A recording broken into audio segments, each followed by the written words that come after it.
నిర్మల్ జిల్లా కుబీర్ మండలం బ్రహ్మేశ్వర్ సోమేశ్వర్ తాండాలోని పంటల చేలలో ఎలుగుబంటి సంచరించడం కలకలం రేపింది.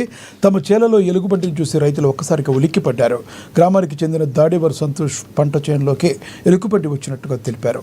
సంతోష్ కేకలు వేయడంతో ఎలుగుబంటి అటవీ ప్రాంతంలోకి వెళ్లిపోయినట్లు రైతు తెలిపాడు. ఎలుగుబంటి సంచారంతో రైతులు గ్రామస్తులు ఆందోళన చెందుతున్నారు. సమాచారం అందుకున్న అటవీ శాఖ అధికారులు సంఘటనా స్థలానికి చేరుకున్నారు. అడవిలోకి ఒంటరిగా ఎవరూ వెళ్లవద్దని అప్రమత్తంగా ఉండాలని సూచించారు.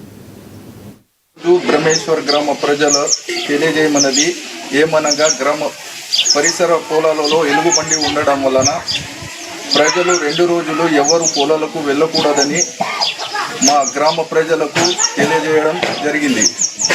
2 రోజుల నుంచి ఫారెస్ట్ ఆఫీసర్లకు పొలాలకు ఎలుగుబంటి వచ్చిందని చెప్పడం జరిగింది.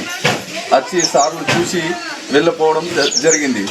ఎలుగుబంటి పొలాల్లో ఉండడం వలన మా తమ్ముడు సంతోష్ శ్రావణ్ జాదవ్ అనే వ్యక్తి చెండ్లలో ఎలుగుబంటి ఉండడం వలన పొలాలకు వెళ్ళడం జరగట్లేదు.